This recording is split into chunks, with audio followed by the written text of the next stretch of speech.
Okay, cycle 2, week 2 for drawing. Still using the Ridgelight Ranch drawing curriculum. This week, our lesson is drawing leaves using symmetry. So last week we focused on the tree. This week we're going to focus on the leaves, and we're going to talk about balance and symmetry. So the lesson has you challenge the kids to kind of look around the room, look at each other. What do they see that is symmetrical or mostly symmetrical? And then help them begin to identify what that line of symmetry is. Do I have a horizontal line of symmetry where the top looks like the bottom? Do I have a vertical line of symmetry where the right side looks like the left side? And then, you can ask them, are plants symmetrical? Animals? What other things do we find in nature that are symmetrical? And what might that say about who God is and what he likes? The human eye actually finds symmetry to be very beautiful. And so therefore you will see symmetry a lot in art and even in nature, because that's who God is. She gives us what she calls a mini poster. I printed this on cardstock. Each one of you will have one for your class. Again, you can display it or put it in a page protector, but this is not something that you need to encourage your students to know.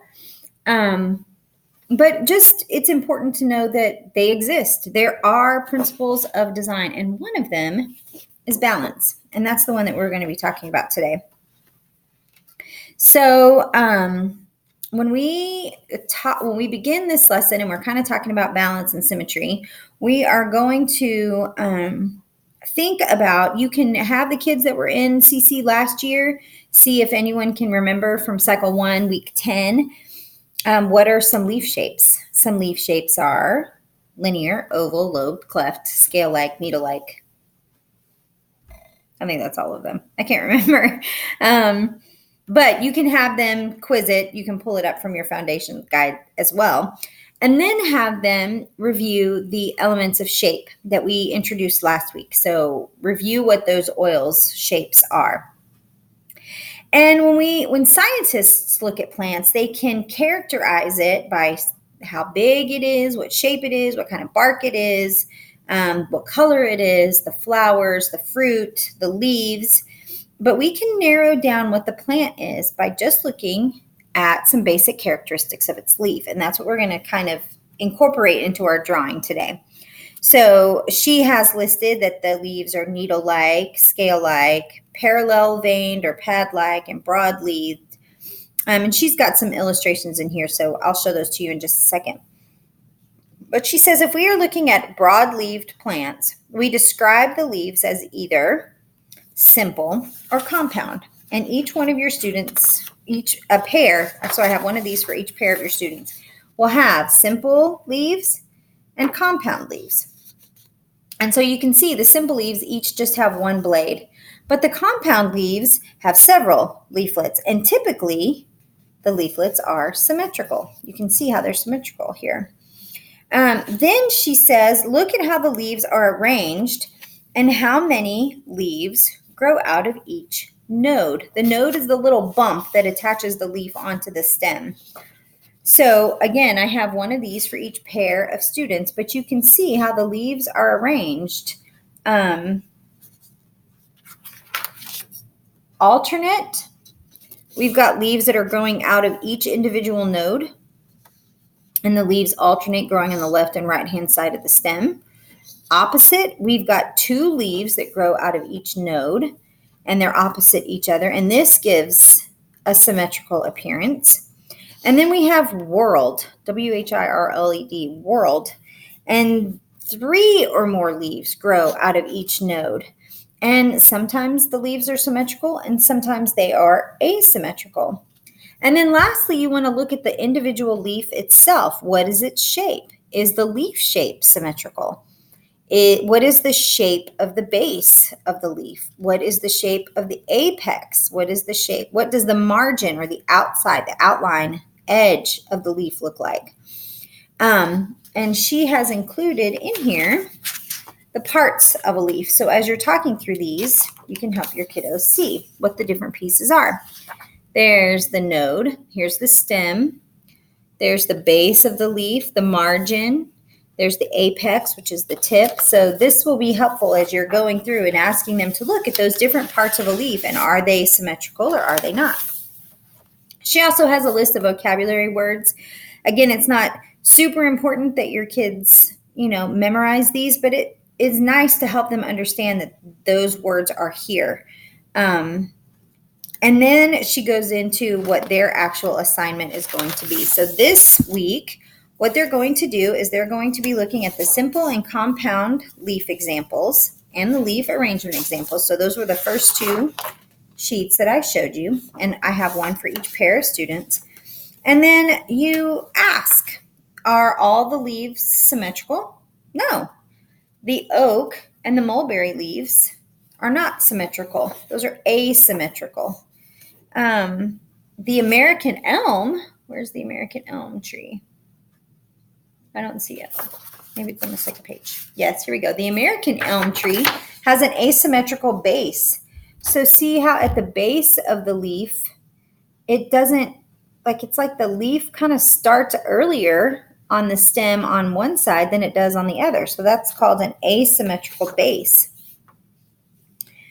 Since most leaves are symmetrical, it's a very helpful clue in identifying the type of leaf if the type of leaf is asymmetrical. So what she wants the kids to do is to pick a symmetrical leaf from the included examples, or you can even have emailed your parents early and ask them to send leaves in with their kids from their own backyard or from a park, or just leaves that they thought were really pretty, or even pictures of leaves that they have in books that they may have at home. But pick one and then help them to begin to identify the leaf's arrangement. How is it arranged on the stem? What does it look like? And the node, the base, the apex, the margin, all of those things. And then she's going to have them look at the how to draw leaves. So just like we had the how to draw trees last week, this week we have how to draw leaves. And it's step-by-step instructions, but it really doesn't matter what kind of leaf you have. These same 3 steps will apply to whether they brought one from home or whether they're using one on the sheet. But you're going to draw the main leaf veins and then the secondary leaf veins, if there are any, and then you'll draw the margin around the veins. And that's it. And then they can color it if they'd like. You guys will have crayons and colored pencils and markers, fine tip and broad tip in your tutor boxes. And there will be plenty of paper for them to practice several different times, getting it just right or whatever. Again, she has modifications for the youngest students. She said, have them draw an easy, simple leaf. So maybe even easier than the maple, but she said a dogwood leaf, which is just the one that you typically think of. That's a dogwood leaf. Or an easy compound leaf. If they do that well, an easy compound leaf would be the poison ivy. So that's this one. Level 2, she said have students draw one of each leaf type: simple, compound, alternate, and opposite. So they can look at these first 2 sheets and pick one in each category and draw one. Level 3, she said have students draw 2 of each leaf type: simple, compound, alternate, and opposite. And then level 4, she says have the students draw 2 kinds of simple, compound, alternate, opposite, and whorl leaves. And then if time allows, ask them to label one of their simple leaves and one of their compound leaves. So again, she's giving you just ways that you can make it work for whatever age kids you have in your own class. And then encore, try this at home. Go hunting specifically for leaves and try to identify them based on what parts of them that you see. Start a nature journal using leaves from trees and plants in your backyard and close to where you live. They can definitely use their science journals that we use for science. They can put their drawings in here and there. The only thing I don't like about those is that the paper is lined like notebook paper. So it's not quite as easy to sketch as it is on blank paper, but they are welcome to do that. Color the included examples and instructional sheets and hang them up in your schoolroom. So this would be something that the parents could only do if they ended up purchasing this for use at home, but you could definitely encourage them to take these concepts that we're teaching, draw their leaves, and then color them at home. And then again, one of the ideas is to get a book online or at the library about leaf classification and just learn more about how leaves are classified and the different kinds of leaves that there are. And that is drawing week 2.